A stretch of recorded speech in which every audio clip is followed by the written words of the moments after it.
والصلاة والسلام على سید الانبیاء والمرسلین وعلى آلہ واصحابہ اجمعین اما بعد۔ محترم بزرگوں اور دوستوں، کسی بھی بیان کرنے والے شخص کو جب بیان کرنے کے لیے کہیں جانا ہوتا ہے تو وہ سوچتا ہے میں کس موضوع پر بیان کروں، اور یہ نیچرل سوچ ہے۔ بالکل اسی طرح جیسے ایک انسان بزنس کرنا چاہے گا وہ سوچے گا کس چیز کی بزنس کروں۔ اگر کسی طالب علم کو میٹرک پاس کے بعد سلیکشن کرنا ہوگا سبجیکٹ کا تو سوچے گا کون سا سبجیکٹ لوں۔ اگر کسی انسان کو رشتہ کرنا ہوگا تو سوچے گا کہاں رشتہ کروں گا۔ تو سیم اسی طرح سے جب بیان کرنے والے کو بیان کرنا ہوتا ہے تو سوچتا ہے کس موضوع پر بیان کروں گا۔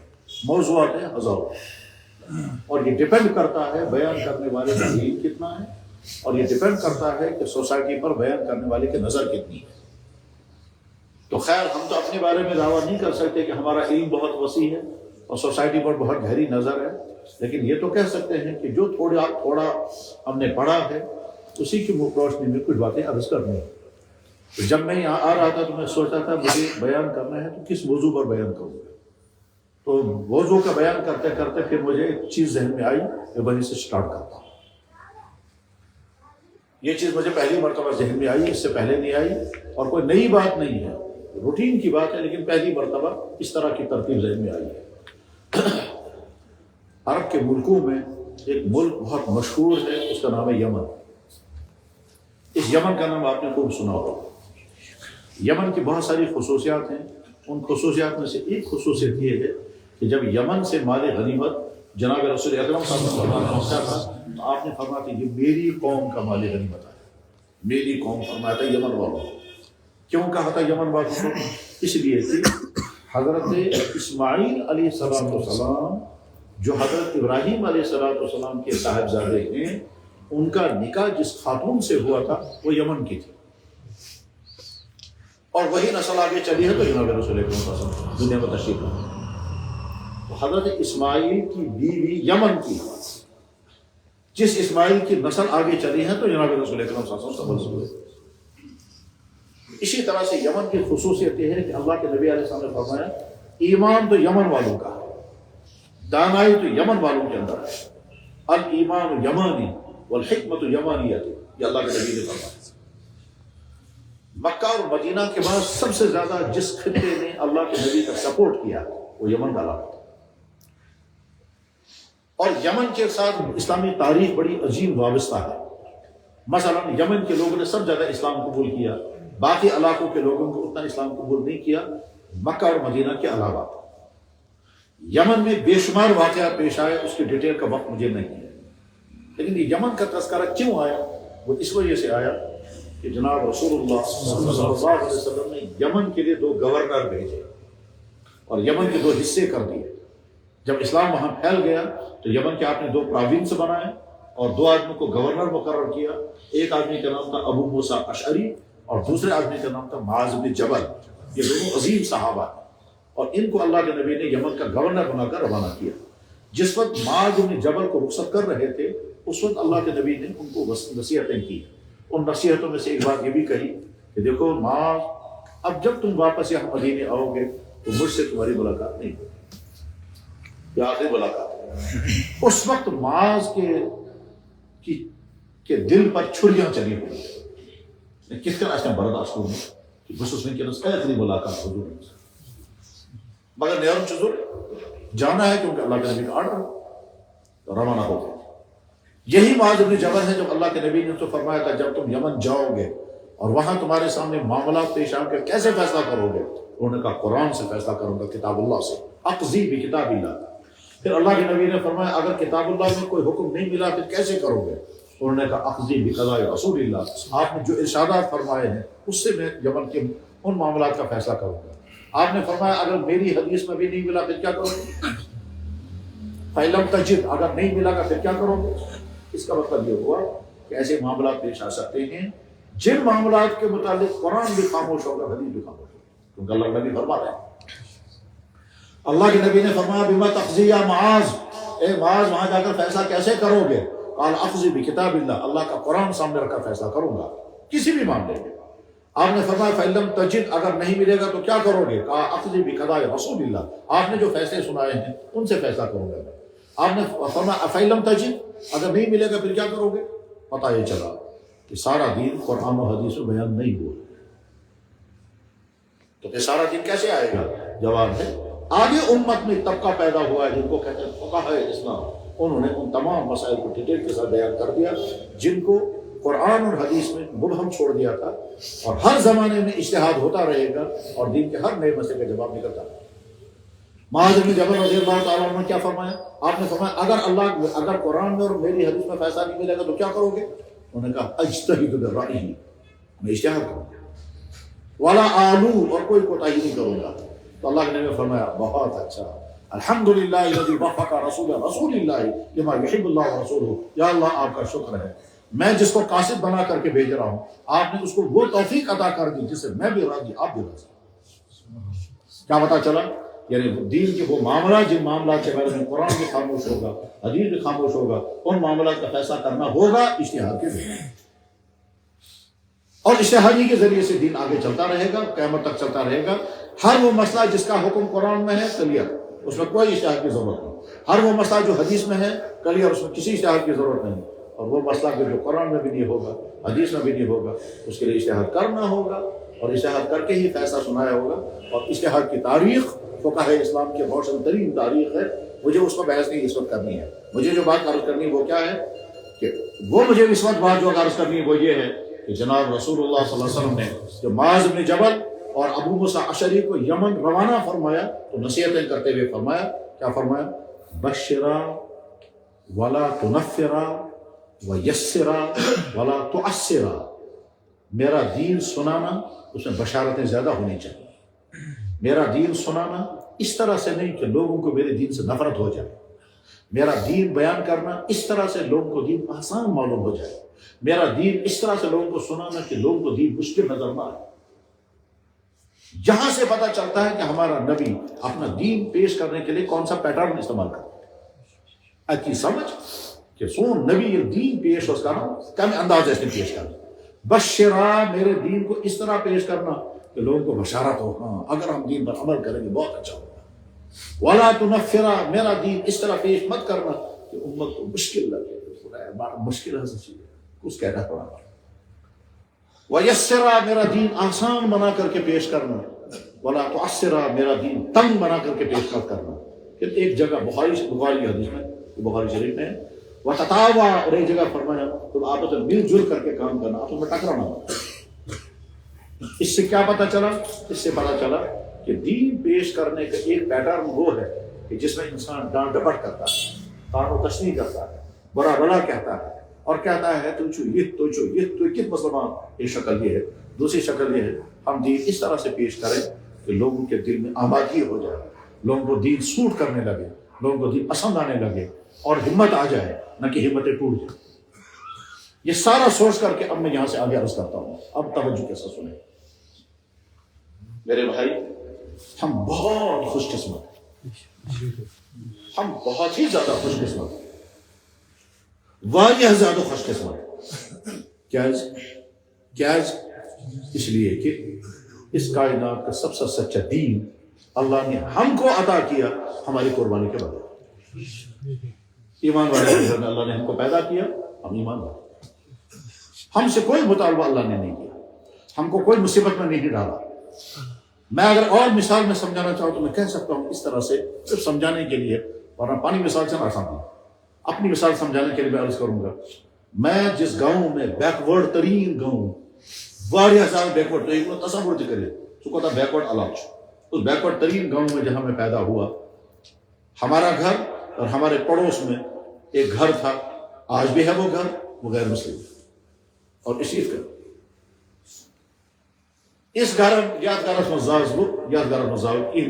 اب بچہ، اس گھر میں پیدا ہوا، اس گھر میں وہ بچہ پیدا ہوا، ہم دونوں ایک ہی زمانے میں پیدا ہوئے، ایک ہی ساتھ ہم کھیلتے تھے، ایک ہی ساتھ سکول میں درج ہو گئے، ایک ہی ساتھ ہم پڑھتے تھے، ایک دوسرے کے گھر میں جاتے تھے، وہ بھی میری عمر کا تھا، میں بھی اسی عمر کا تھا، ٹھیک ہے، وہ ایمان سے محروم گھر میں پیدا ہوا، میں ایمان والے گھر میں پیدا ہوا۔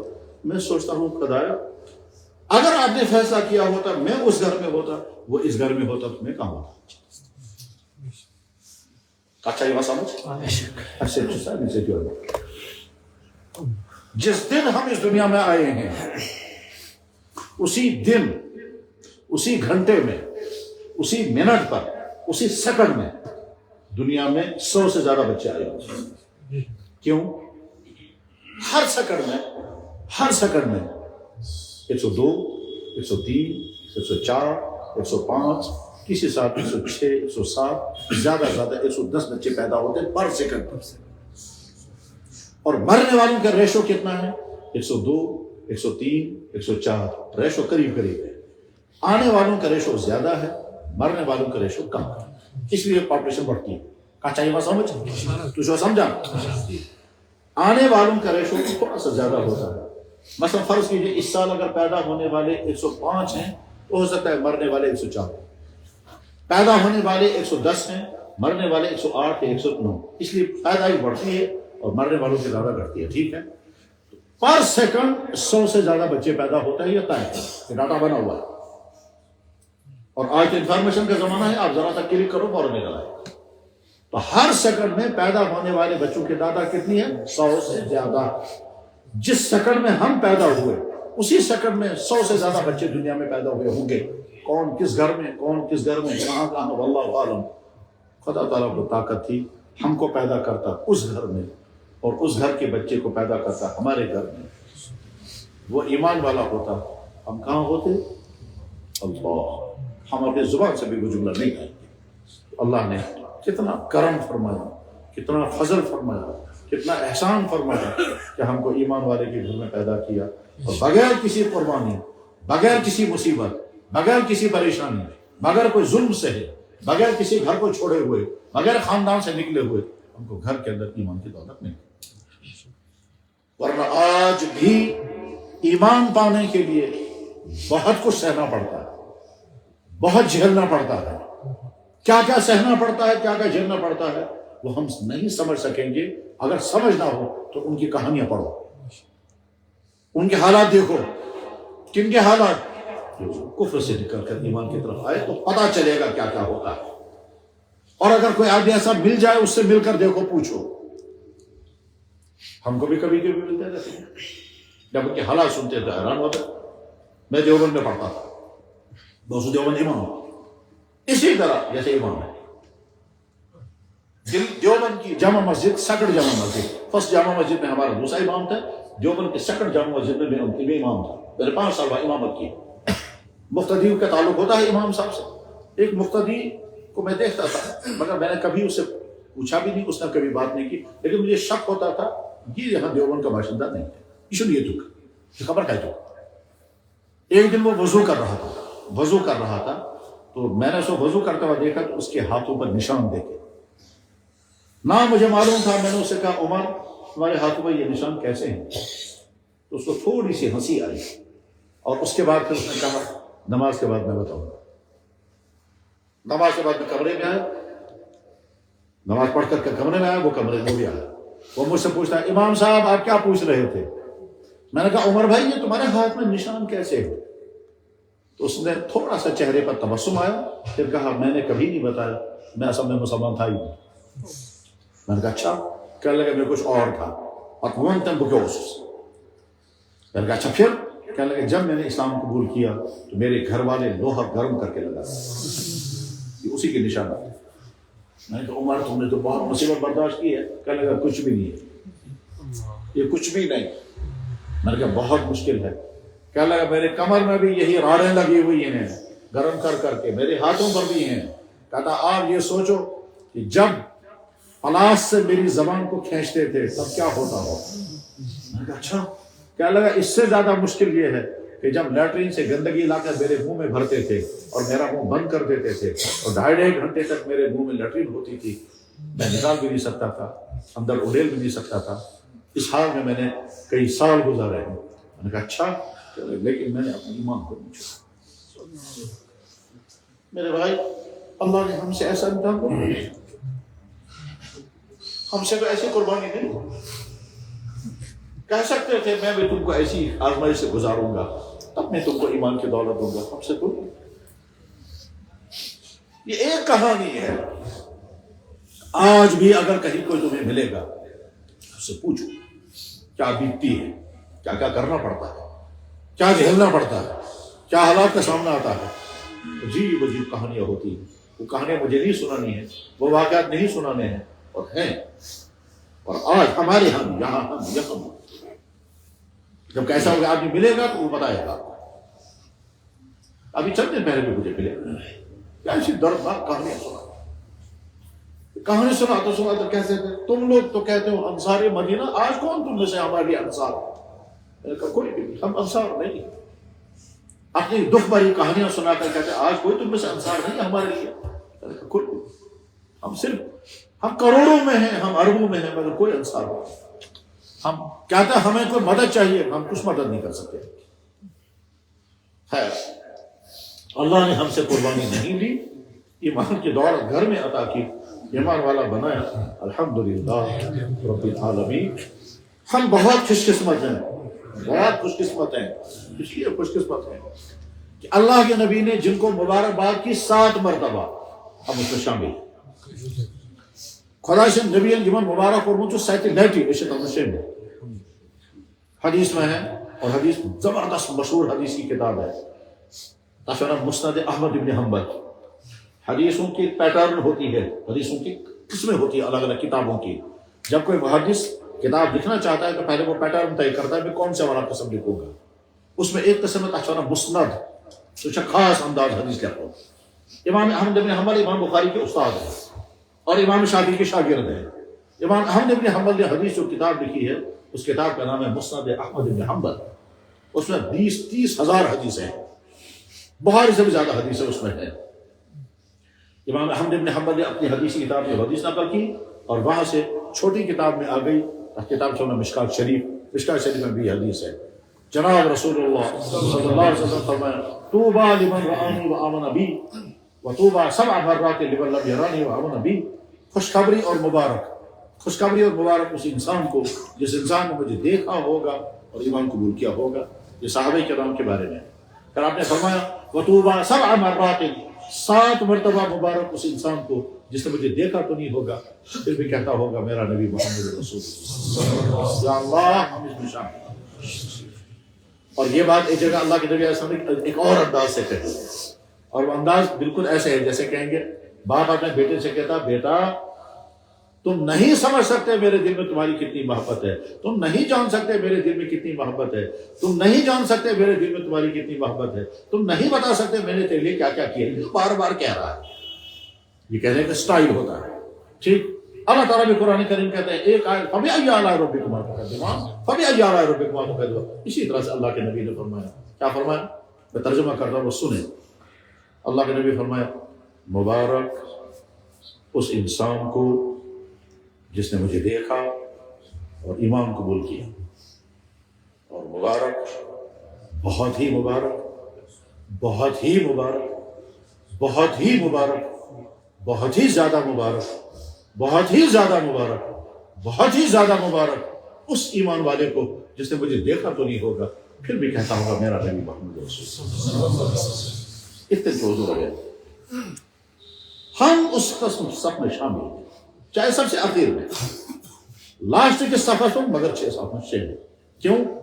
ہم اعلان کر کے کہتے ہیں یا اللہ ہم نے آپ کے نبی کو نہیں دیکھا, ہم اس زمانے میں نہیں, وہ آج کے زمانے میں نہیں, ان آنکھوں سے ہم نے ان کو نہیں دیکھا, مگر ہم نے مان لیا وہ ہمارا نبی ہے, ہم ان کے امتی ہیں. اس لیے مانا کہ آپ نے اعلان کیا وہ میرا نبی ہے, اس لیے مانا کہ آپ کے سارے نبیوں نے کہا یہ نبی ہے, اس لیے اعلان کیا آپ کے فرشتوں نے اعلان کیا یہ ہم نبی ہے, اور اس لیے مانا کہ صحابہ سے لے کر آج تک کروڑوں نہیں اربوں مسلمانوں نے کہا نبی ہے, ہم نبی کہا نبی. ہم وہ اس نبی کو مانتے ہیں جنگلی جانوروں نے جس کے بارے میں کہا یہ نبی ہے, پتھروں نے جن کے بارے میں کہا نبی ہے, بے جان چیزوں نے کہا یہ نبی. بے جان چیزوں نے بخاری میں حدیث موجود ہے. جناب رسول اللہ صلی اللہ علیہ وسلم جب مدینہ شریف تشریف لائے جو مسجد بنی مسجد نبوی, اس میں ممبر نہیں تھا, تو ممبر کے لیے استعمال کیا جاتا تھا کھجور کلو مونڈ, کھجور کا تنا, کھجور کے درخت کو کاٹا گیا تھا سو کھڑا کرو, اس کا گیلا سمجھا نا, گیل اس کو ساٹو کھڑا. اسی طرح سے کھجور کا پودا کھڑا کیا گیا تھا، اس پر اللہ کے نبی صلی اللہ علیہ وسلم بیٹھ جاتے تھے یا ٹیک لگاتے تھے، پھر خطبہ ارشاد فرماتے تھے۔ بعد میں جب آپ کے لیے ممبر تیار کیا گیا، اور اس ممبر کے تیار کرنے کا تذکرہ حدیث کی کتابوں میں بھی ہے، سیرت کی کتابوں میں بھی ہے، حدیث کتاب میں بخاری شریف میں نے خود پڑھا۔ تو جب ممبر تیار ہو گیا اور ایک خاتون نے درخواست کی تھی، یا رسول اللہ آپ کے لیے میں ممبر بنواؤں گی، کیونکہ میرے گھر میں جو غلام ہے وہ بڑا ماہر ہے، میں بنواؤں گی ممبر۔ بہت اچھا۔ اس عورت نے کہا جنگل میں جاؤ، سب سے اچھی لکڑی، سارے خود اصل کل جو سب سے اچھی لکڑی ہوگی اس کو کاٹنا اور اس سے ممبر تیار کرنا۔ وہ گیا، اللہ اکبر۔ میں ایک مرتبہ مدینہ شریف میں حاضر تھا، اللہ کرے سب کو حاضر نصیب ہو۔ اور مدینہ شریف وہاں ہمارے کوئی دوست ملے، انہوں نے کہا ہمارے ساتھ چلیں گے آپ؟ میں نے کہا کہاں جانا ہے؟ کہنے لگا 15-20 کلومیٹر دور۔ میں نے کہا یار میں نہیں جاؤں گا۔ کہنے لگا چلو چلو۔ میں نے کہا میں نہیں آتا، میں تو یہی مسجد نبی میں رہوں گا، میں نہیں آؤں گا۔ ان میں سے ایک آدمی نے کہا اگر میں بتاؤں گا تم ابھی چلو۔ میں نے کہا میں نہیں جاؤں گا یار، نماز چھوٹ جائے گی۔ کہنے لگا میں ابھی بتاؤں، میں ابھی چلو۔ میں نے کہا بتاؤ۔ کہنے لگا آپ نے حدیث پڑھائی ہوگی یا پڑھی ہوگی؟ میں نے کہا کون سی؟ کہنے لگے اللہ کے نبی علیہ الصلوۃ والسلام کے لیے ممبر تیار ہوا تھا۔ میں نے کہا ہاں، بخاری میں حدیث ہے، من طرفہ الغابہ کا لفظ ہے۔ کہنے لگا اسی طرفہ الغابہ میں جا رہے ہیں ہم، چلو گے ہمارے ساتھ؟ میں نے کہا میں سب سے پہلے میں چلوں۔ طرفہ الغابہ خاص جگہ مدینہ شریف سے 15-20 کلومیٹر کے فاصلے پر آج بھی وہ جنگل اسی طرح سے ہے جس جنگل میں اللہ کے نبی علیہ الصلوۃ والسلام کے لیے ممبر کی وہ لکڑی کاٹی گئی تھی۔ ظاہر ہے آج تو نہیں وہ درخت ہوگا وہاں۔ ہم گئے عشاء کے بعد، ساری رات وہاں بیٹھے، یاد آتا رہا اسی جنگل میں کہیں وہ درخت کاٹا گیا ہوگا، اس کے پھرے بنائے ہوں گے، پھٹے بنائے گئے ہوں گے، اس کو جوڑا گیا ہوگا، ممبر بنا ہوگا۔ بہرحال جب ممبر مسجد نبی میں آ گیا تو کھجور کا وہ تنا الگ کر دیا گیا، اس کو سائڈ پر کر دیا گیا، اور ممبر پر اللہ کے نبی ایسا بیٹھے تو کھجور کے تنے سے رونے کی آواز آئی، اور تمام صحابہ نے سنی، اور بخاری میں حدیث ہے۔ کھجور کے تنے سے رونے کی آوازیں آنے لگی کہ اللہ کے نبی علیہ السلام اب آج کے بعد مجھ پر نہیں بیٹھے، ان کے لیے ممبر بن گیا، میں محروم ہو گیا۔ کھجور کے تنے سے رونے کی آواز آئی۔ حضرت انس بن مالک، حضرت جابر بن عبداللہ، حضرت عبداللہ بن عمر، حضرت ابو سعید خدری، یہ چند صحابہ بیان کرتے ہیں ہم نے اپنے کانوں سے سنا کہ کھجور کا تنا کس طرح سے رو رہا تھا۔ اور ایک جگہ پہ ہے حتی سمعنا انین صبی، ہم نے ایسے سنا جیسے بچہ ہک مارا۔ اللہ کے نبی ایسا نیچے اتارا ہے، ضممہ الی صدرہ، اس کو اپنے سینے سے لگایا۔ تو بے جان لکڑی میرے فراق میں رو رہی ہے، بے جان لکڑی۔ جب اللہ کے نبی ایسا نے اس کو اپنے سینے سے لگایا، تو سینے سے لگانے کے بعد پھر صحابی کہتے ہیں ہم نے سنا جس طرح سے بچہ روتے روتے اخیر میں ہچکیاں لیتا ہے، اس طرح سے کھجور کے تنے سے ہچکیاں۔ حتی سمعنا انین صبی، یعنی بچے واریہس کارس ودان چھو، بچس موج بیٹھراوان، بچہ کران سو اس طرح سے رونے کے آواز آئی۔ اس نبی کا ہم نے اپنا نبی، یا اللہ ہم نے آپ کے نبی کو دیکھا نہیں، ہم نے مان لیا، اور انشاءاللہ ہم اس جماعت میں شامل ہیں، چاہے آخری صف میں، جس جماعت کو آپ کے نبی نے 7 مرتبہ مبارک کیا ہے۔ صحابہ کرام کو مبارکباد 1 مرتبہ، اور بعد میں آنے والے مسلمانوں کو مبارکباد 7 مرتبہ۔ وجہ یہ ہے انہوں نے نبی کو دیکھا پھر مانا، ہم نے دیکھا نہیں پھر بھی دیکھا نہیں پھر بھی مانا۔ ایک مرتبہ اللہ کے نبی نے صحابہ کرام سے پوچھا بتاؤ سب سے عجیب ایمان کس کا ہے؟ صحابہ کرام کو یا رسول اللہ نبیوں کا ایمان۔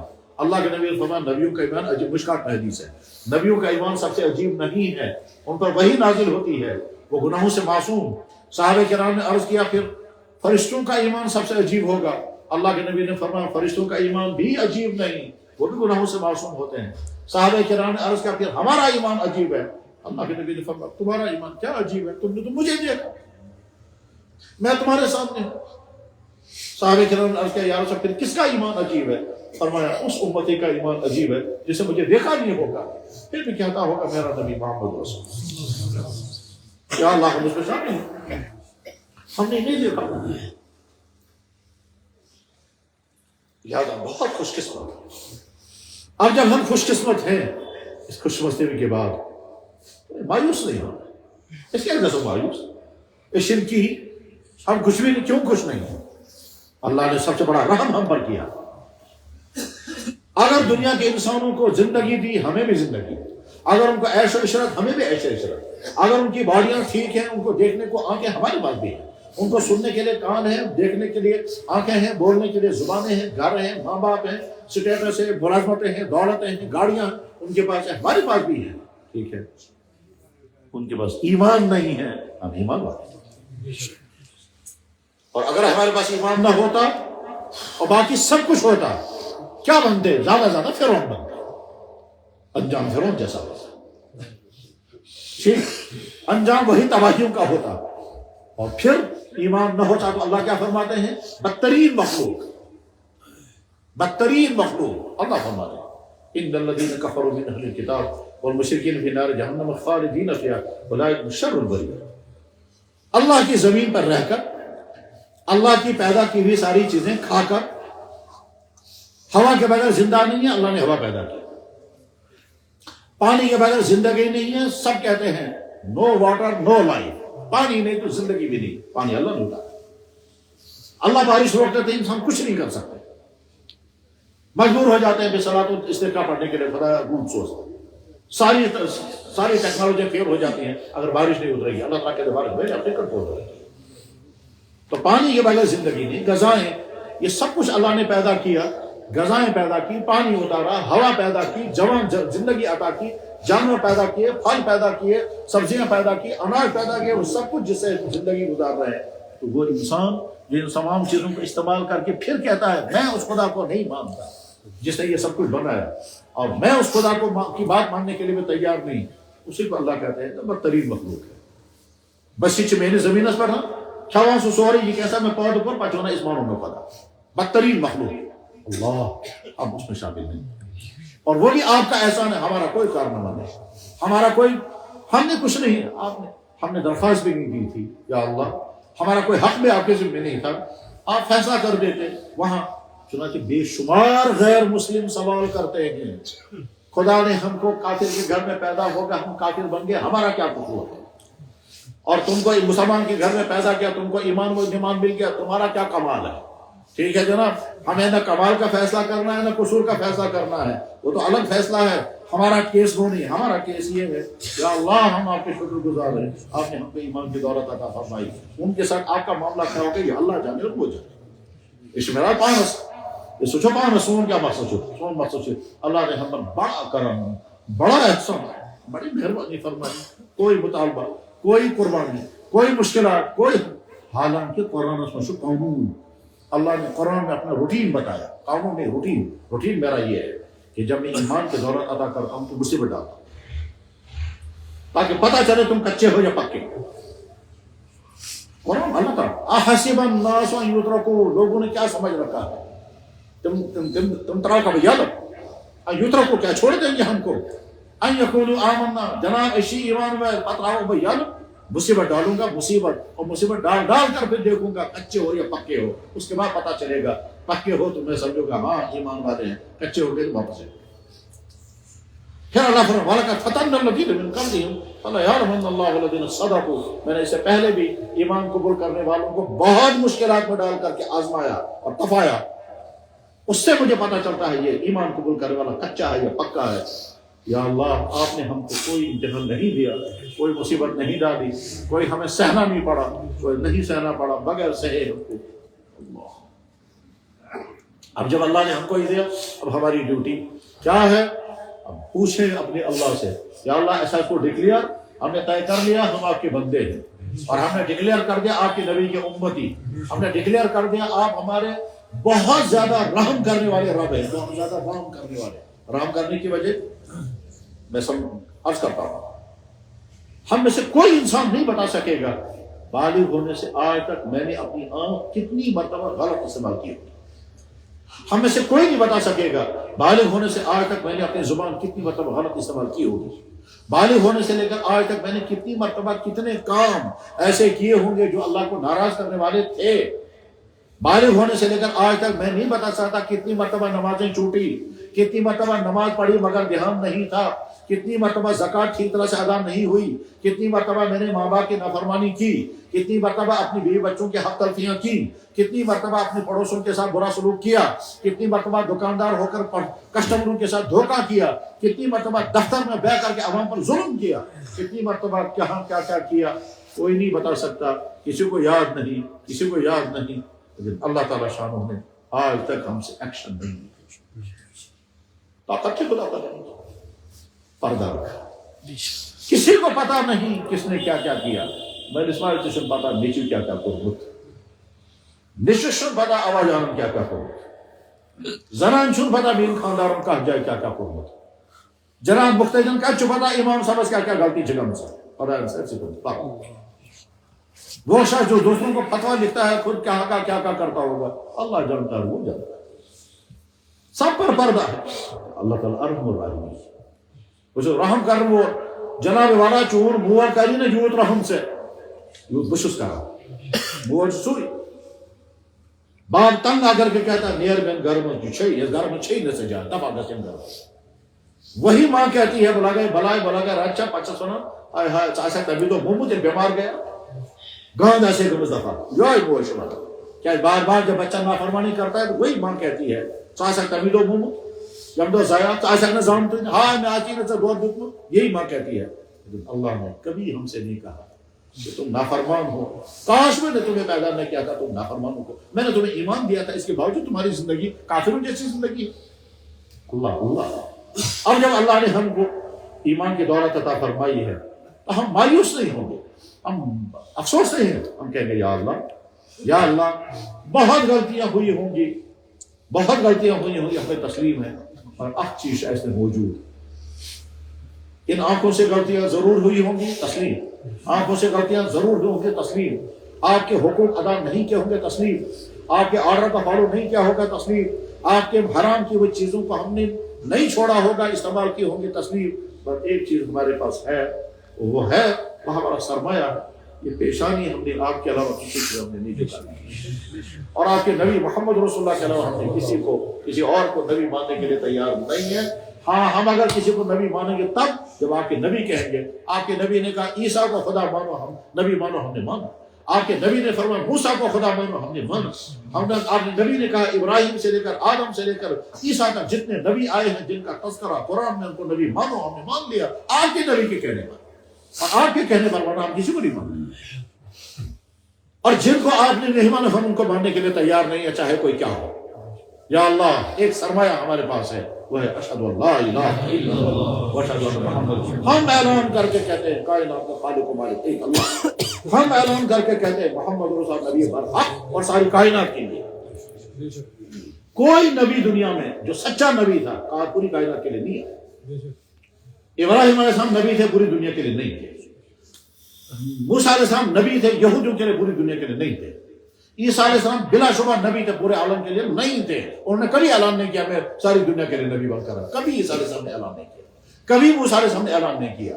یہ جو باقی مذہب والے ہیں، ان باقی مذہب والوں کے سربراہان نے ان کے بڑے بڑے اوتاروں میں سے ایک نبی نہیں کہا کہ ہم ساری دنیا کے لیے اوتار بن کر گئے، صرف ایک ہے محمد رسول اللہ، جن کے بارے میں اللہ نے اعلان کیا میں نے آپ کو پوری دنیا کے لیے نبی بنایا، اور اللہ نے اپنے نبی سے کہا آپ بھی اعلان کرو میں ساری دنیا کے لیے نبی بن کر آیا۔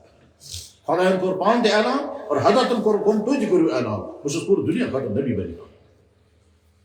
پھر اللہ کے نبی نے اعلان کیا، قرآن کی آیت میں بھی آیا اور حدیث میں بھی ہے، اللہ کے نبی نے فرمایا اللہ نے مجھے 6 چیزیں عطا کی ہیں اور کسی نبی کو نہیں دی ہیں، ان 6 چیزوں میں سے ایک چیز ہے ہر نبی ایک قوم کے لیے ہوتا تھا، میں سارے عالم کے لیے نبی ہوں، یا اللہ کے نبی نے کہا بخاری میں فضلت علی الانبیاء بست، وفی روایت فضلت علی الانبیاء بخمس، ومنهم كان النبیون یبعثون الی قوم خاصہ وانما بعثت الی الناس عامہ، ہر نبی ایک قوم کے لیے آتا تھا اور مجھے ساری دنیا کے لیے نبی بنا کر کے بھیجا گیا۔ ٹھیک، اب جب ہمارا دین حق، کائنات کا خالق و مالک ہمارا معبود محمد رسول اللہ، کائنات کا رحمت للعالمین ہمارے نبی، ہم اپنے اللہ کے بندے، اپنے نبی کے امتی، ہم اللہ سے پوچھتے ہیں یا اللہ ہم نے اعلان کر دیا، ہم آپ کے فالوور ہیں، حکم کریں، اب ہمارا اللہ ہم کو مخاطب کریں گے میرے بندو تم میرے ہو، میں حکم دیتا ہوں تمہیں نماز کی پابندی کرنا، ہم نے کہا یا اللہ تسلیم، میں حکم دیتا ہوں رمضان آئے گا روزے رکھنا، ہم نے کہا اللہ تسلیم۔ میں حکم دیتا ہوں مالدار ہو کے تو زکوٰۃ ادا کرنا، ہم نے کہا اللہ تسلیم۔ مالدار ہوں گے تو حج کرنا، میرے گھر میں حاضری دینا، ہم نے کہا اللہ تسلیم۔ اب میرا نبی بھی تمہیں یہی سنائے گا۔ اب ہم پہنچے حضور کے بعد، یا رسول اللہ آپ بھی سنائیں ہمیں، اللہ نے تو ہمیں حکم دے دیا، اب آپ بھی سنو۔ تو اللہ کے نبی نے فرمایا، بخاری میں حدیث ہے، بنیاد اسلام علی خمس، اسلام کی بنیاد 5 چیزوں پر ہے، شہادت اللہ الہ الا اللہ و اقام الصلاۃ و ایتاء الزکاۃ والحج و صوم رمضان۔ عجیب بات ہے، امام بخاری نے جو حدیث نقل کی ہے اس حدیث میں حج پہلے ہے، روزہ بعد میں، حدیث اسی طرح سے نقل کی۔ خیر، ہم نے کہا یا رسول اللہ اور کوئی حدیث؟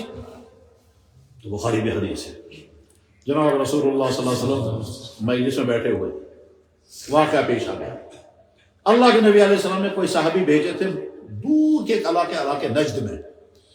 علاقے نجد کے وہ لوگ بڑے سمجھدار قسم کے لوگ تھے۔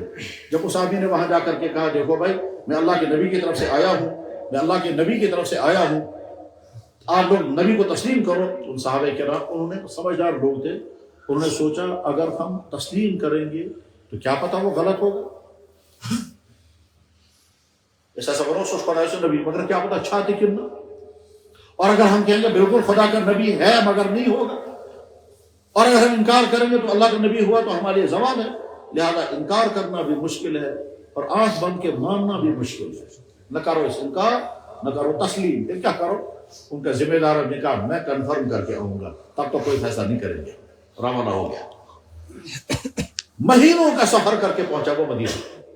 اب یہاں سے بخاری کہا حدیث ہے، یہاں سے آیا، جب وہ مدینہ پہنچا ہے حاضر ہو گیا اس جگہ جس جگہ جناب رسول اللہ صلی اللہ علیہ وسلم نفس نفیس اپنا دربار عالی شان ترتیب دیے ہوئے صحابہ کرام بیٹھے ہوئے، اللہ کے نبی تو باہر سے کھڑے ہو کر کہتا ہے، بخاری میں حدیث ہے، انس بن مالک حدیث کے راوی ہے، کتاب الایمان میں ہے، کہتا ہے افیکم ابن عبد المطلب،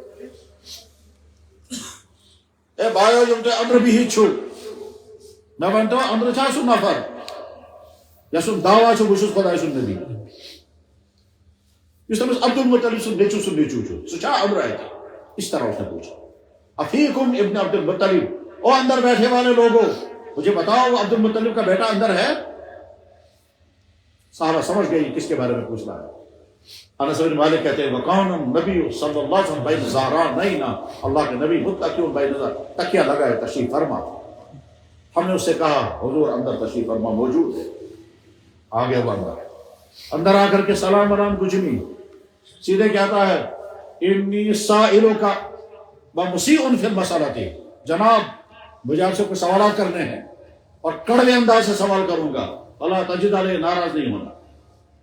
ان قسم کے انسان میں شکیں سوال پرسن مگر سوال اچھو چوٹ ناراض گئے جاؤں، انی سائلک، بخاری میں حدیث ہے، انی سائلک، میں آپ سے پوچھنے والا ہوں، ومسیء فی المسألۃ، سوال کرنے میں کڑوا انداز رکھو گا، اللہ تجد علیہ، ناراض نہیں ہونا، غصے نہیں ہونا۔ اللہ کے نبی نے فرمایا سل اما بدا کا، پوچھو کیا پوچھنا چاہتے تھے۔ اب اسے کہا آپ کا ایک آدمی ہمارے علاقے میں آیا تھا دعوت دینے کے لیے، وہ آپ نے بھیجا تھا؟ تو ہی سن، اللہ کے نبی فرمایا میرا بھائی، اس کنفرم کر لیا، یعنی اس نفر آمد وہ سوسی ان کی طرف یہ ہے تم کنفرم کر گوڑنا۔ اس کے بعد کہا اچھا آپ کا دعویٰ یہ ہے کہ آپ اللہ کے نبی ہو؟ اللہ کے نبی نے فرمایا میں اللہ کا نبی ہوں۔ اس نے پوچھا من خلق هذا السماء، یہ آسمان کب بنا؟ من خلق هذه الارض، یہ زمین کس نے بنائی؟ من نصب هذه الجبال وجعل فيها منافع، یہ پہاڑ کس نے بنائے؟ پہاڑوں میں قسم قسم کی چیزیں کس نے پیدا کی ہیں؟ تو جناب رسول اللہ صلی اللہ علیہ وسلم فرمایا اللہ۔ تو اس نے کہا جس اللہ نے پہاڑ بنائے، جس اللہ نے آسمان بنایا، جس اللہ نے زمینیں بنائی، اسی اللہ نے آپ کو نبی بنایا۔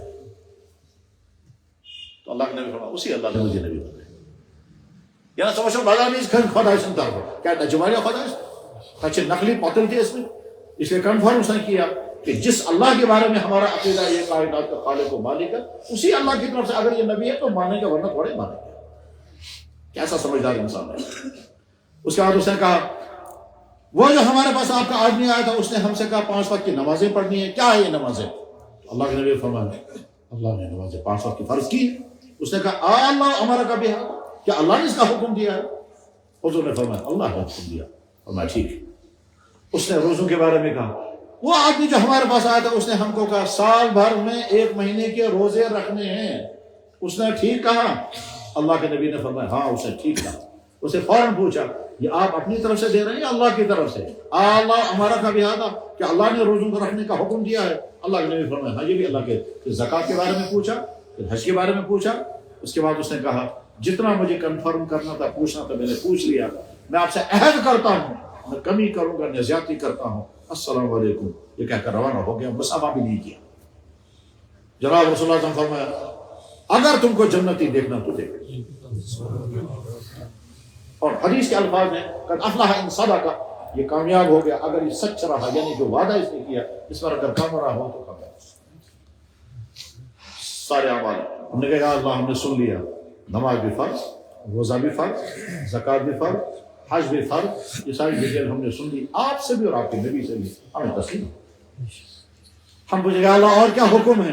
اللہ تعالیٰ فرمائیں گے ابھی تو عبادات میں نے بتائی، ابھی دین کام مکمل ہوا، اب آگے اور سنو۔ ماں باپ ہوں گے، ماں باپ کے ساتھ بہترین سلوک کرنا، وبالوالدین احسان۔ ہم نے کہا یا رسول اللہ آپ بھی فرمائیں، اللہ کے نبی نے فرمایا ماں باپ راضی ہیں تو اللہ راضی ہوگا، اگر ماں باپ ناراض ہیں تو اللہ راضی نہیں ہو سکتا ہے، تم کتنی عبادت کرو۔ رضا الرب فی رضا الوالد وسخط الرب فی سخط الوالد، اگر مول موج راضی تم سے خدا رضی، اگر مول موج ناراض کرتے کیا ساتھ خدا راضی نہیں ہوگا۔ جناب رسول اللہ صلی اللہ علیہ وسلم کو اپنی زندگی کی جن کاموں کی بڑی طلب رہی ہے، پیاس رہی ہے اور شوق تھا کاش میں یہ کرتا، نہیں کر سکے، ان میں سے ماں باپ کی خدمت بھی ہے، کیونکہ اللہ کے نبی علیہ السلام کو ماں باپ نہیں تھے، باپ تھا ہی نہیں بلکہ دیکھا بھی نہیں، اور ماں جو ہے وہ تو 6 سال کی عمر میں ماں چلی گئی، تو حضور کو کلف تھا میں سے ہے مول مول بہاوا یہ میری فاطمہ کی خدمت کتنے جا سکا۔ تو ماں باپ ہم نے کہا یا اللہ سن لیا ہمیں ماں باپ کا حکم، فرمایا اگر تمہارا ماں باپ کافر بھی ہوگا تب بھی ان کی خدمت کرنی پڑے گی، ہر حکم ماننا پڑے گا ان کا سوائے ایک، اگر وہ کہیں گے کفر کرو شرک کرو یہ نہیں ماننا، باقی ہر چیز ماں باپ کی ماننی۔ اس میں بڑی لمبی ڈیٹیل ہے پر تفصیل کا وقت نہیں ہے، وقت کم ہے۔ ہم نے کہا یا اللہ اور کیا حکم ہے؟ اللہ تعالیٰ فرمائیں گے اور حکم شادی شدہ ہو تو اپنی بیویوں کے ساتھ اچھا سلوک کرنا، میرا حکم ہے وعاشروہن بالمعروف۔ ہم نے کہا یا رسول اللہ آپ کیا فرماتے ہیں؟ اللہ کے نبی فرمائیں گے کیا فرمائیں گے؟ تم میں سب سے بہتر انسان وہ ہے جو اپنی بیویوں کے ساتھ بہتر سلوک کرے، میں نے بھی اپنی بیویوں کے ساتھ بہتر سلوک کیا۔ دنیا کے بے شمار انسان جناب رسول اللہ صلی اللہ علیہ وسلم کی ازدواجی زندگی کو ایشو بنا کر کے لوگوں کو متنفر کرنے کی کوشش کرتے ہیں کہ لوگوں کو نفرت ہو جانی چاہیے نبی کی ذات سے، اور ایشو بناتے ہیں وہ آپ علیہ السلام کی نکاحوں کو کہ 9 نکاح کیوں کیے، 11 نکاح کیوں کیے، عائشہ سے کم عمر میں نکاح کیوں کیا، اس ایشو کو اٹھا کر کے کیا کہنا چاہتے ہیں کہ تاکہ نبی کی نفرت انسانوں کے دلوں میں آ جائے۔ 1500 سال ہو گیا ہمارے نبی کی مخالفت کرتے ہوئے کافروں کی پوری ٹیم آج تک کرتی آئی ہے، آج تک اس کے باوجود تم کتنے ہی شور مچاتے رہو گے، محمد رسول اللہ کی شخصیت دیکھ کر ہر آدمی متاثر ہوتا۔ نبی کے زمانے میں بھی نبی کے ذات پر حملے ہوئے، آج بھی حملے ہوتے ہیں۔ اس سلسلے میں مسلمانوں کی تاریخ روشن ترین تاریخ ہے، ہم مسلمانوں نے کبھی کسی مذہب کی کسی دوسرے مذہب کی توہین نہیں کی، اور کسی دوسرے مذہب کی ان کے مذہبی شخصیات کی کبھی توہین نہیں کی۔ ہمارا نبی ہم کو تہذیب سکھاتا ہے، یہ ان قوموں کا بد کردار ہے، برا کردار ہے کہ وہ کبھی نبی کی ذات پر حملہ کریں گے، اور ساتھ میں کیا کہتے ہیں؟ جاہلانہ نعرہ لگاتے ہیں۔ کیا جاہلانہ نعرہ؟ جیسا فریڈم آف تھاٹ ہے، فریڈم آف تھاٹ، کیا گالیاں دو تو فریڈم آف تھاٹ ہے۔ وہ کہتے ہیں ہماری ماؤں کو گالیاں دے دو ہمیں کوئی پرواہ نہیں، تم بے حیا بے غیرت ہو گئے تو تمہیں کیا پرواہ ہوگی؟ یا اچھی طرح سے ایمان والا کبھی برداشت نہیں کر سکتا کہ نبی کے ذات اقدس کے بارے میں کوئی گستاخی کرے اور ایمان والا برداشت کرے، ہرگز نہیں۔ تمہارا فریڈم آف تھاٹ تم کو مبارک، ہم برداشت نہیں کر سکتے اس کو، یہ ایمان و ایمان کا تقاضا ہے۔ اللہ اکبر۔ بخاری شریف کی سب سے بہترین شرح لکھنے والے کا نام ہے علامہ ابن حجر عسقلانی رحمہ اللہ تعالیٰ، ٹھیک ہے؟ انہوں نے اپنی کتاب میں لکھا ہے، کتاب میں لکھا کیا لکھا ہے؟ ایک عیسائی ایک انسان کو اسلام قبول کرنے سے روک رہا تھا، ایک حکمران جو تاتاری تھا، وہ اسلام کی طرف مائل ہو رہا تھا. ایک عیسائی راہب وہ اس کو چاہتا تھا یہ اسلام قبول نہ کرے، لہذا اس نے اس تاتاری کو جو حکمران تھا اس کو اسلام سے روکنے کے لیے اس نے کیا کیا؟ حضور کی شان میں گستاخیاں کی. ان کا نبی تو ایسا تھا، ان کا نبی تو ایسا تھا، ان کا نبی جو گستاخیاں کر رہا تھا، وہاں کتا بندھا ہوا تھا، اس کتے نے اپنی رسی کاٹی اور یہاں سے پکڑا. علامہ ابن حجر نے لکھا، علامہ ذہبی نے لکھا، سب حیران ہو گئے. بڑی مشکل سے کتے کو ہٹایا. کہنے والے نے کہا تم نے نبی کی شان میں گستاخی کی، اس لیے کتے نے تم کو پکڑا.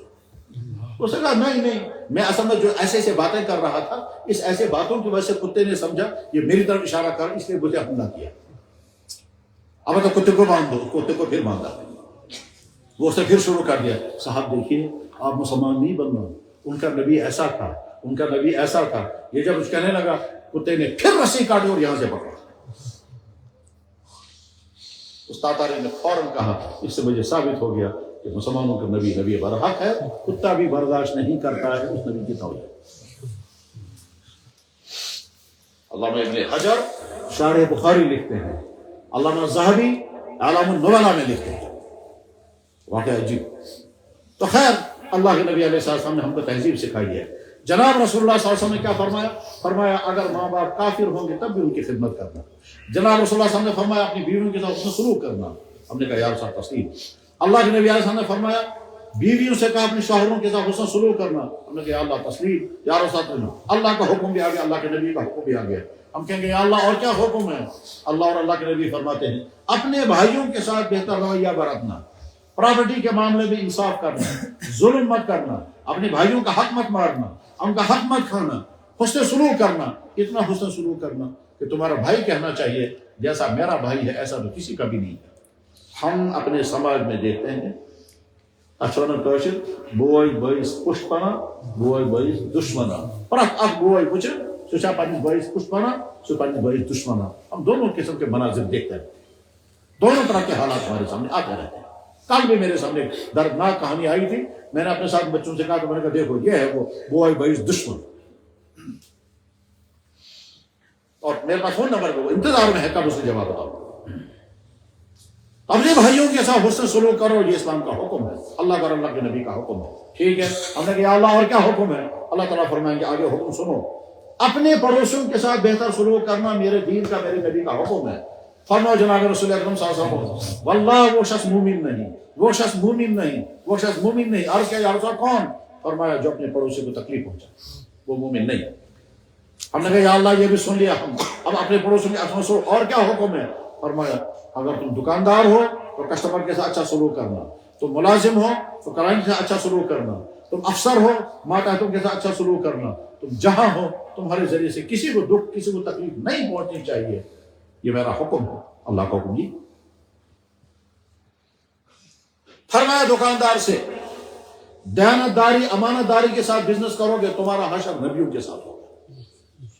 فرمایا دکاندار سے اگر تم نے کسٹمر کو دھوکہ دیا، غلط ریٹ لگایا، ملاوٹ کر کے مال بیچا، گندا مال بیچا، قسمیں کھا کے بیچا، جہنم میں جاؤ.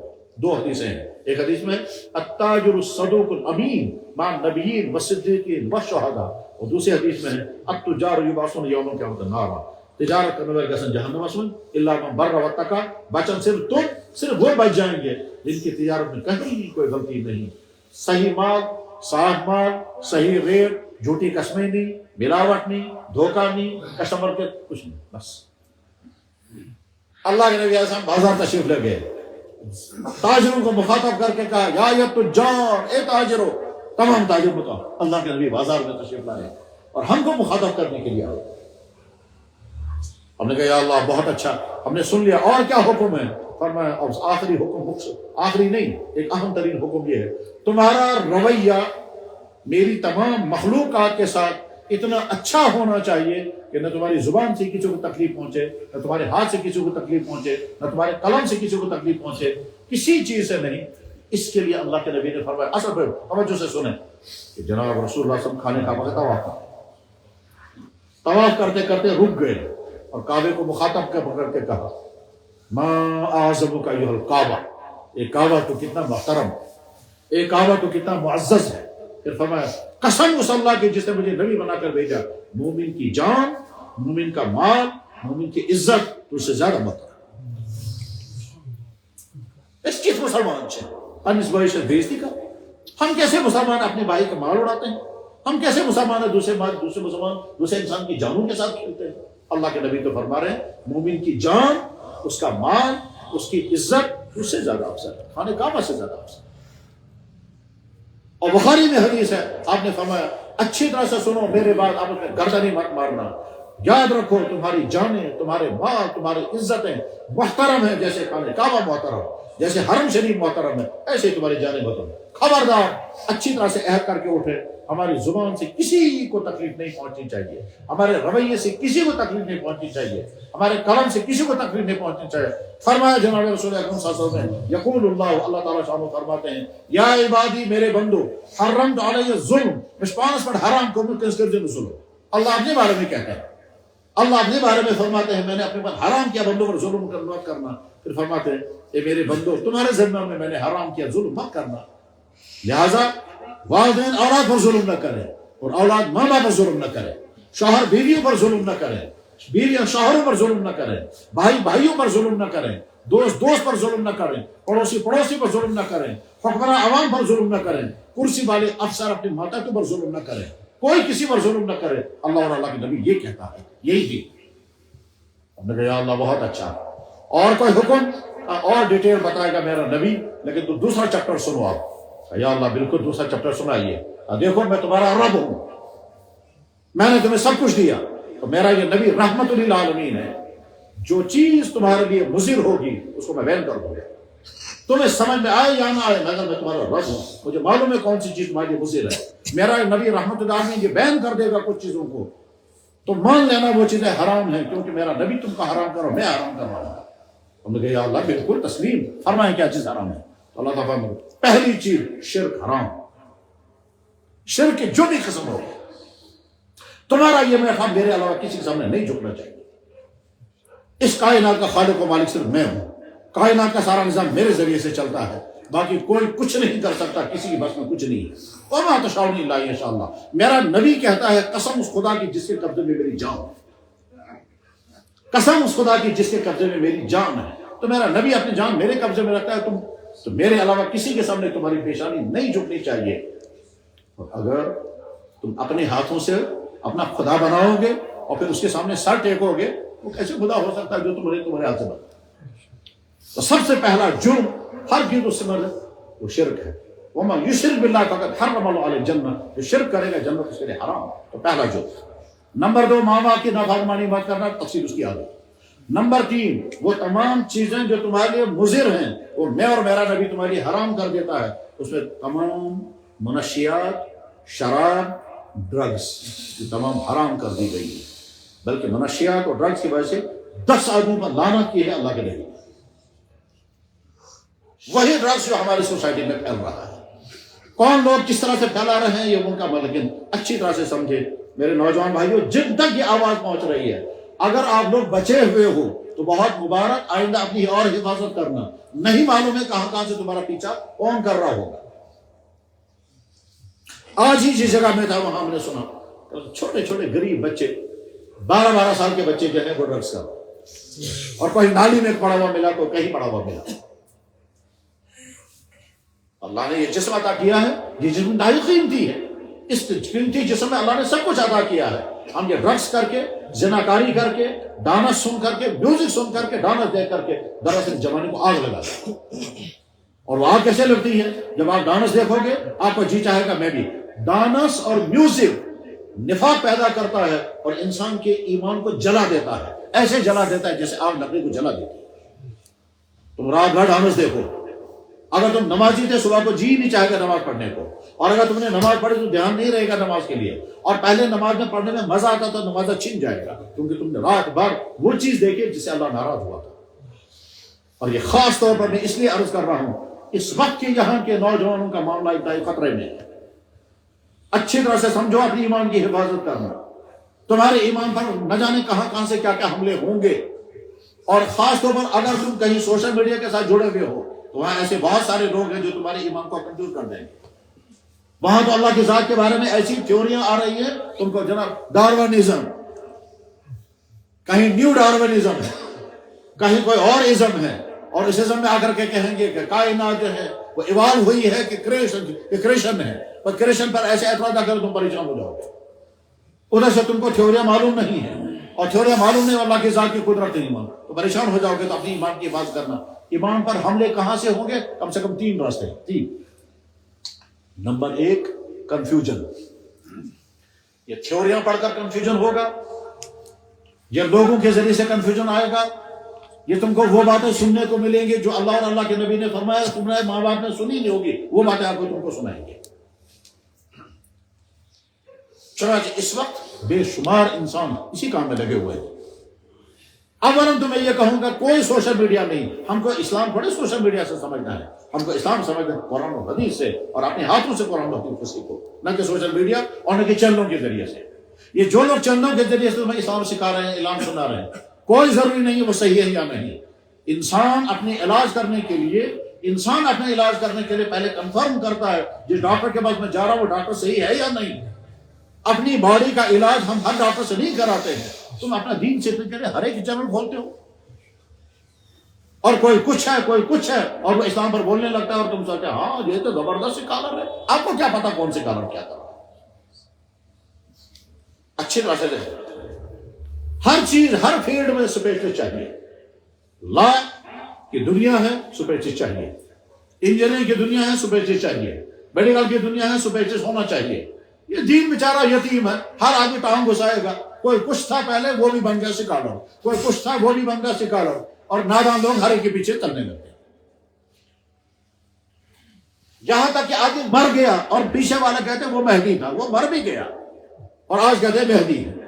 نہ جانے کیسے کیسے فطروں کا دور ہے۔ اللہ کے نبی نے فرمایا اس لیے اپنی ایمان کی حفاظت کرنا، اپنے فکر کی حفاظت کرنا، ایسا نہ گمراہیوں کے سیلاب میں بہ جاؤ گے۔ گمراہیوں کے سیلاب ہے جناب، سیلاب ہے۔ کچھ آپس ایک علاقے میں اٹھتا ہے میں بھی مہدی ہوں، دوسرے علاقے میں اٹھتا ہے جناب میں بھی مہدی ہوں، تیسرا ایک مر بھی گیا اس کے ماننے والے کہتے ہیں یہ بھی مہدی ہے، ایک وہ بہار کا کوئی نکلا کہتا ہے میں بھی امام مہدی ہوں، اور ہزاروں اس کے ماننے والے پیدا ہو گئے۔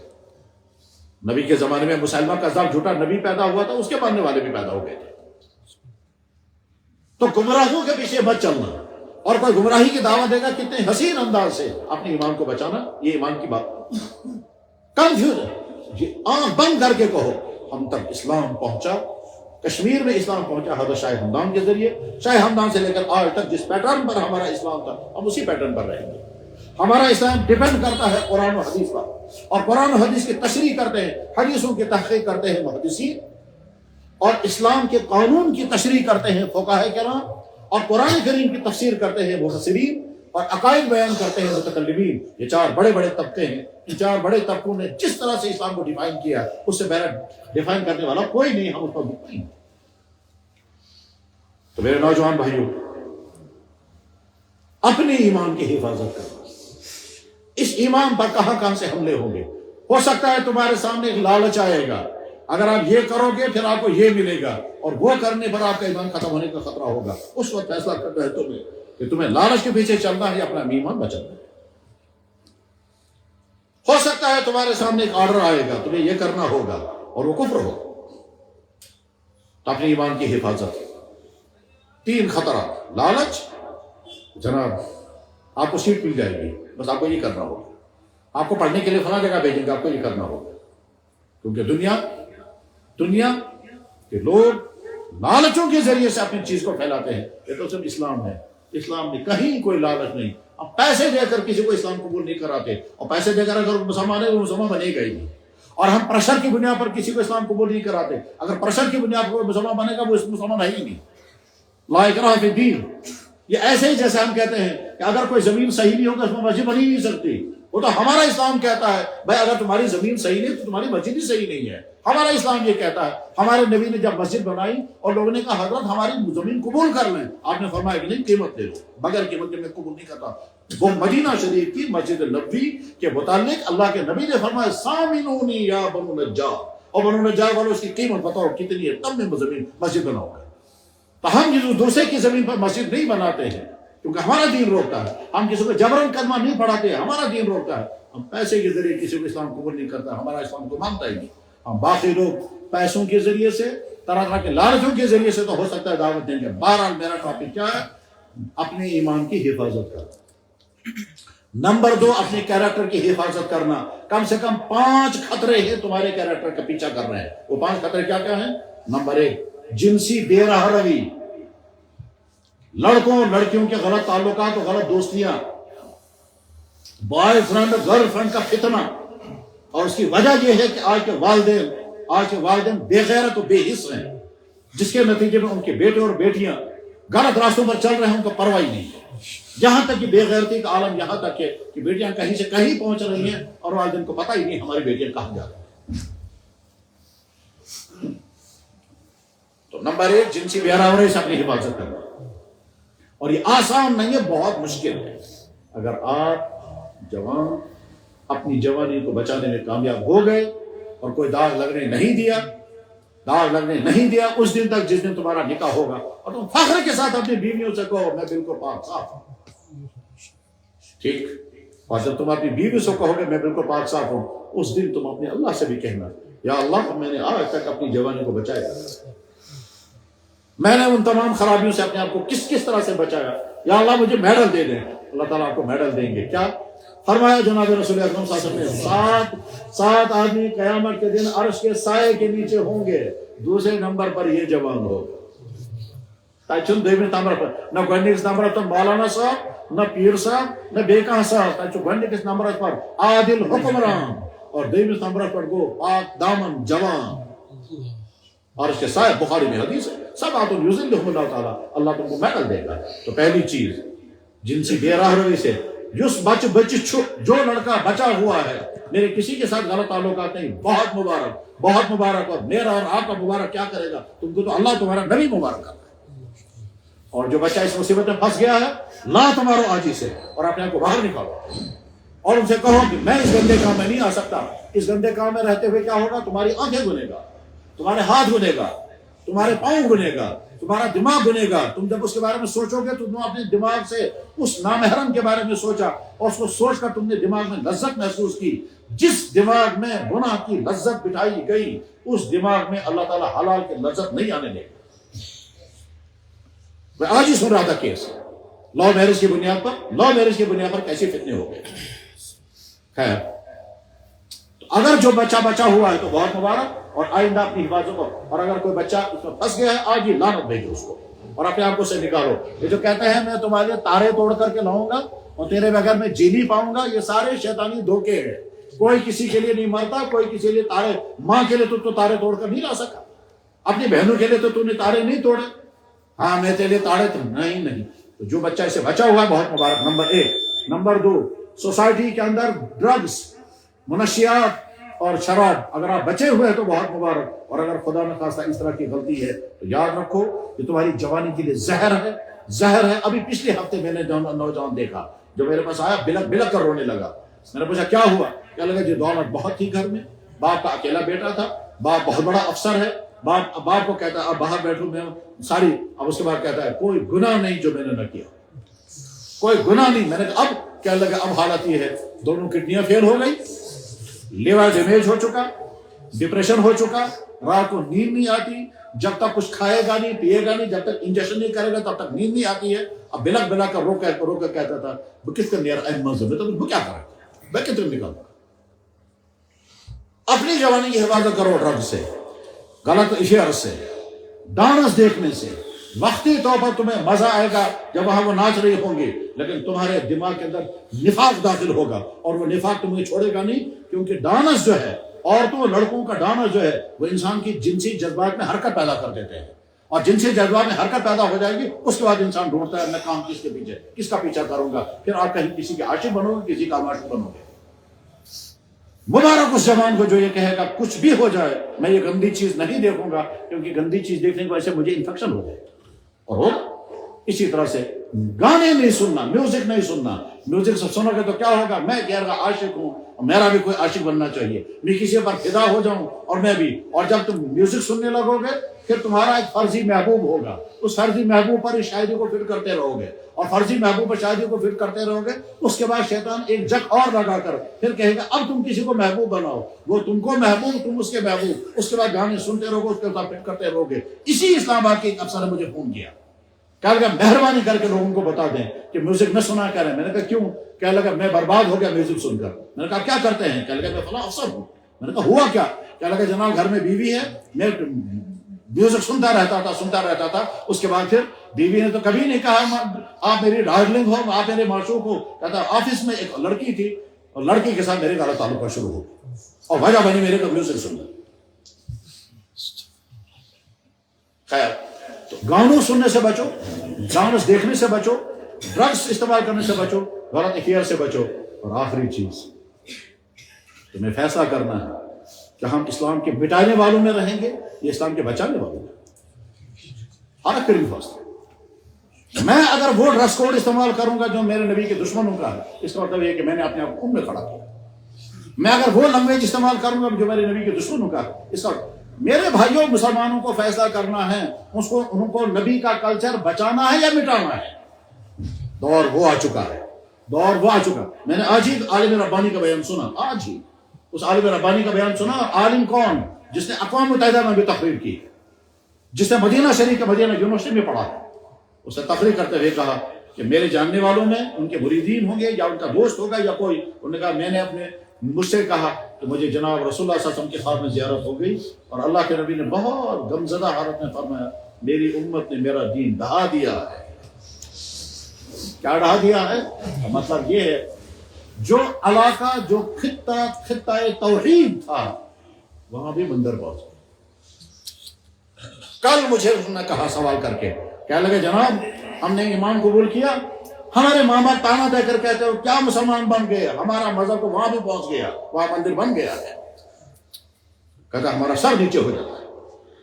تو میرے بھائیوں میں نوجوانوں سے درخواست کروں گا اپنی جوانی کی حفاظت کرو اور ان تمام چیزوں کی حفاظت کرو. اور آخری چیز اپنی صحت کی حفاظت کرنا ان بے شمار چیزوں سے جو تم کھاؤ گے اور کھانے کے نتیجے میں تم کو ٹیسٹ تو آئے گا لیکن تمہاری صحتیں برباد ہوں گی.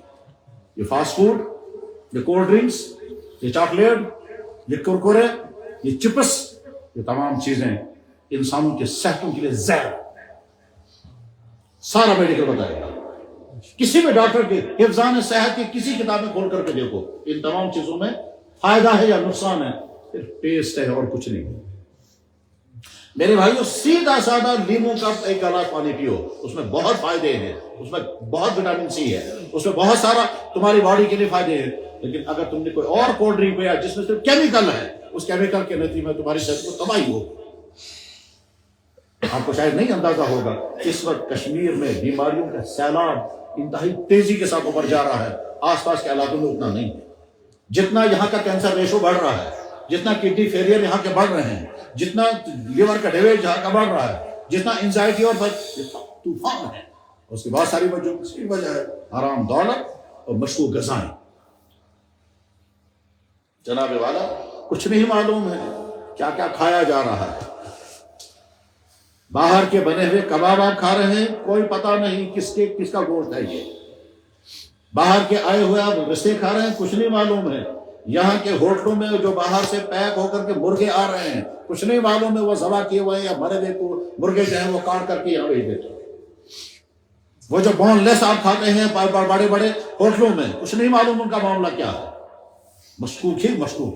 اس لیے اپنی صحت کی حفاظت، ہر وہ ایکشن جس سے تمہاری صحتیں تباہ ہوں گی اسے اپنے آپ کو بچاؤ.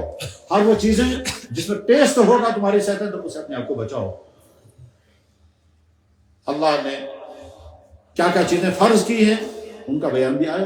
اللہ کے نبی نے کیا کیا چیزیں حرام کی ہیں ان کا بیان بھی آیا. تھوڑا سا پورا نہیں آیا. ان میں سے ایک یہ بھی ہے کیا اپنی پراپرٹیاں صحیح تقسیم کرو، کوئی کسی پر ظلم نہ کرے. قرآن میں کلیئر کٹ ڈیٹیل کے ساتھ بیان کیا اور فرمایا وراثت تقسیم کرنے کا یہ قانون اللہ کی حد ہے اور جو اس کے اللہ کے حد کو توڑے گا اس نے اپنے پر ظلم کیا، اس کے لیے دردناک عذاب ہوگا. وَمَن يَتَعَدَّ حُدُودَ اللَّهِ ہمارے سماج میں ایک بہت بڑا ظلم یہ بھی ہے کیا کہ والدین کے ذریعے سے اولادوں پر، بھائیوں کے ذریعے سے بھائیوں پر، بھائیوں کے ذریعے سے بہنوں پر، چچاؤں کے ذریعے سے بھتیجوں پر پراپرٹی کے معاملات میں بہت ظلم ہوتے ہیں۔ پراپرٹی کے معاملات میں، دولتوں کے معاملات میں، دکانداروں کے ذریعے سے دکانداروں پر، کسٹمروں کے ذریعے سے دکانداروں پر، جن کو پیمنٹ کرنی ان کی طرف سے بے انتہا ظلم ہوتا ہے، لوگ پیسے کھاتے ہیں اور ادا نہیں کرتے۔ یاد رکھیں اگر ہم نے کسی سے کام کرایا اور پورا اس کا پیسہ نہیں دیا، ہم نے کسی سے کام کرایا اور پورا اس کا پیسہ نہیں دیا، اللہ کے نبی نے فرمایا قیامت کے دن میں اس کی طرف سے کھڑا ہو کر کہوں گا یا اللہ اس نے اس سے کام کرایا تھا پیسہ نہیں دیا تھا تیار ہو اس یہ می کھوان چھنا بیٹل باقی ہن پونس مقابلہ ہوں آشو کہ تو دو نبی سو یہ جناب رسول اللہ صلی اللہ علیہ وسلم کا کمال۔ آپ نے دو جگہ فرمایا میں کھڑا ہوں گا، اور ایک عجیب جگہ فرمائی۔ کیا فرمایا اگر کسی جگہ کے مسلمان اکثریت میں ہوں، میجارٹی میں ہوں، اور کسی غیر مسلم کو تکلیف پہنچائے، کیونکہ وہ اکیلا ہوگا، بے بس ہوگا، اس کو ستائیں گے۔ بس مان لیجیے یہاں کوئی غیر مسلم ہے اور اسے آپ کے گھر میں کوئی کام کیا اور اس کے بعد وہ پیسے مانگتا، آپ کہتے ہیں دفعہ ہو جا ہم نہیں دیں گے، وہ دو چار مرتبہ آ کر جناب دے دو وہ پیسے، آپ کہتے ہیں ہم نہیں دیں گے جاؤ، کیا کرو گے؟ وہ بیچارہ اکثر پکڑ کے چلا گیا، کیونکہ انہی کی اکثریت ہے، میں کیا کر سکتا ہوں۔ یاد رکھیں اللہ کے نبی نے فرمایا قیامت کے دن میں اس کی طرف سے کھڑا ہو۔ دنیا کے لوگ کہتے ہیں ہمارے نبی کے بارے میں، ہمارا نبی وہ کہتا ہے، تمہارے کافروں کی طرف سے ہمارا نبی کھڑا ہو، کیونکہ ظلم اگر مسلمان نے کیا ہوگا، غرض ہے کہ کسی پر ہماری طرف سے ظلم نہیں ہونا چاہیے۔ میں بات ختم کر رہا ہوں، آخری حدیث سن لیجیے۔ جناب رسول اللہ صلی اللہ علیہ وسلم نے ارشاد فرمایا، اور کب فرمایا؟ جب آپ اشارہ دے رہے تھے میں دنیا سے رخصت ہونے والا ہوں۔ اشارہ دیا آپ نے، اشارہ نہیں، صاف اعلان کر دیا۔ مینا کے میدان میں حج کے زمانے میں اللہ کے نبی نے فرمایا لوگوں اس میدان میں تم سے میری آخری ملاقات ہے، آخری ملاقات چھتا اسے کہ احمدان نائی بری آسنو۔ صحابہ ان کے دلوں میں کیا بیتی ہوگی جب وہ سوچ رہے ہوں گے یا اللہ اگلے سال ہم ہوں گے، ہم میں سے کون ہوگا، لیکن اللہ کے نبی نہیں۔ اور صحیح وہ دن اس کائنات کا انوکھا دن تھا، آدم علیہ السلام سے لے کر اس دن تک ایسا دن کبھی نہیں آیا، اور اللہ کے نبی کے بعد قیامت تک ایسا دن کبھی نہیں آئے گا جو وہ دن تھا۔ کیوں؟ اللہ کے نبی بھی تھے اور 1 لاکھ سے زیادہ صحابہ تھے۔ اس سے پہلے اللہ کے نبی مینا میں ہوتے تھے مگر اتنے صحابہ کبھی نہیں تھے، اس کے بعد اس سے زیادہ صحابہ آئے مگر اللہ کے نبی نہیں تھے۔ وہ انوکھا دن تھا۔ 10 ذی الحجہ کا دن تھا۔ اللہ کے نبی نے خطبہ ارشاد فرمایا، امام بخاری نے اس کو نقل فرمایا، اس میں آپ نے بہت باتیں ارشاد فرمائی، انہیں میں یہ بھی فرمایا تم سے اس میدان میں آخری ملاقات۔ یہ بخاری میں نہیں ہے، یہ باقی کتابوں میں ہے، اور ایک کتاب ہے سنن ابن ماجہ، اس میں حدیث میں ہے۔ اللہ کے نبی نے فرمایا اللہ تم سے میرے بارے میں پوچھے گا میں نے دین تم تک پہنچایا یا نہیں، تم کیا کہو گے؟ صحابہ کرام نے ہاتھ کھڑے کر کے کہا ہم گواہی دیں گے آپ نے سارا دین ہم تک پہنچایا۔ اللہ کے نبی نے ہاتھ آسمان کی طرف اٹھا کر کہا یا اللہ آپ گواہ رہے ہیں، انہوں نے تسلیم کیا، میں نے دین ان کے حوالے کر دیا، میں بری ہوں، میں نے انسان میں کی بچ بری رواتو دین امتا، میں نے کوئی کوتاہی نہیں کی، میں نے کوئی سستی نہیں برتی۔ اللہ نبی بننے کے بعد اللہ کے نبی نے کوئی سورس آف انکم اختیار نہیں کیا، فاقہ لگا تو فاقہ برداشت کیا، مل گیا تو کھایا نہیں۔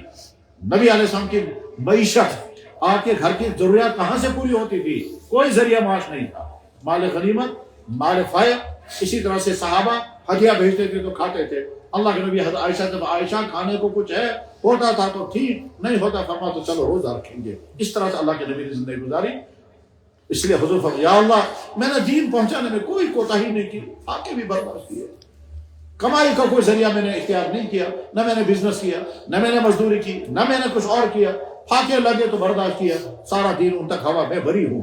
اس کے بعد فرمایا لوگوں میں تم سے پہلے حوض کوثر پر پہنچ جاؤں گا، میں تم سے پہلے حوض کوثر پر پہنچ جاؤں گا، جب تم میرے پاس آؤ گا تو میں فخر کروں گا باقی تمام قوموں پر، دیکھو میری امت کتنی اچھی ہے۔ اس کے بعد فرمایا خبردار اس حال میں میرے سامنے مت آنا کہ تمہاری وجہ سے وہاں میرا چہرہ سیاہ ہو، حال 10 میں چیزوں نے میں بروٹ کرنا کہ تو سی میں تے گراو کا سوچ ہمیں وہ زندگی گزارنی ہے۔ کہ ہم جب پہنچیں گے تو اللہ کے نبی فرمائے تم کیا کار لے کر آئے ہو، میں کیسے تم کو اللہ کے سامنے لے جاؤں گا، یہ میرا امتی ہے۔ اشاعت افلا ہے کہ ہمارے نبی خوش ہو کر ہمیں اپنے ساتھ لے جائیں۔ عہد کرو انشاءاللہ اپنی زندگی کو ایسا بنائیں گے، اللہ کہیں گے یہ ہے میرا بندہ، اور اللہ کے نبی کہیں گے۔ اور جب ہم عہد کریں گے تو اس کا مطلب تھوڑا ہی ہے ہم نے کھانا پینا بھی چھوڑنا ہے، ہم نے عیش بھی چھوڑنے ہیں، ہم کو شادیاں نہیں کرنی ہے، نہیں، سب کچھ کرنا ہے، سب کچھ کرنا ہے، بس نبی کے حکم کے دائرے میں رہ کر سب کچھ کرو، اللہ کے حکم کے دائرے میں رہ کر سب کچھ کرو۔ دین تھوڑا ہی ہم کو بند کر دیتا ہے، دین کہتا ہے کھاؤ بھی، پیو بھی، شادیاں کرو، 1 نہیں 2 نہیں 3 4 کرو، مگر بدکاری مت کرنا، زناکاری مت کرنا، پیو سب کچھ، پانی بھی پیو، دودھ بھی پیو، جوس بھی پیو، نبیز بھی پیو، شراب نہیں پیو، ساری مزیدار غذائیں کھاؤ جو تمہاری حلال کر دی ہے، حرام مت کھانا، اس سے تم کو نقصان ہوگا۔ اللہ فرماتے ہیں یہ گائے ہے، اس کا گوشت بھی تمہارے لیے حلال ہے، یہ گائے اس کا دودھ بھی تمہارے لیے حلال ہے، اس کا پیشاب ہے یہ ناپاک ہے، خون مت پینا۔ کیوں نہیں پینا؟ یہ خون تمہاری صحت کے لیے مضر ہے، اس لیے حرام کرنا۔ جو چیز اللہ اور اللہ کے نبی نے حرام کی ہے وہ انسانوں کے لیے مضر، اس لیے حرام ہے۔ عہد کر کے اٹھیں گے انشاءاللہ، انشاءاللہ۔ بس اینڈ ہو رہا ہے، ذکر کا وضو نمبر 8، خدا سے احسانات اس پٹن بے شمار، خدا سے احسانات اس پٹن بے شمار۔ یہ آنکھیں، یہ کان، یہ زبان، یہ خوبصورت جسم، یہ باڈی، یہ مینٹلی فٹ، فزیکلی فٹ، سورے کے خدا سے یہ ایمان، اللہ کے نعمتیں بے شمار، لہذا ہمارا شکر بھی بے شمار ہونا چاہیے، ہمارے گناہ، ہماری کوتاہیاں بے شمار، ٹھیک ہے، ہماری معافی بھی بے شمار، سور بے شمار، اللہ کی نعمتیں بے شمار، اس کا روز حمد بے شمار، سائیں غلطی بے شمار، مگر خدا انسان زن پکڑ کر بس زن ایکشن لیتا ہے، ٹھیک ہے، اس کو اس موضوع میں بھی بے شمار۔ بس اس کے بعد حمد کریں گے، توبہ کریں گے اور ارادہ کریں گے، حمد اللہ کی تمام نعمتوں پر، توبہ اپنی اس پچھلی گناہ کی زندگی پر، اور ارادہ انشاءاللہ اچھی زندگی گزاریں گے۔ تو اچھی زندگی گزارنے کے لیے اللہ کا آسان ترین دین میں نے سٹارٹ کیا تھا، ہم بہت خوش قسمت ہیں، اللہ نے ہم کو ایمان عطا فرمایا، اس قسمتی کی بنیاد پر ہم اگلی زندگی انشاءاللہ مومنانہ کردار کی زندگی گزاریں گے، اس میں دنیا اور آخرت میں ہماری کامیابی۔ وآخر دعوانا ان الحمد للہ رب العالمین۔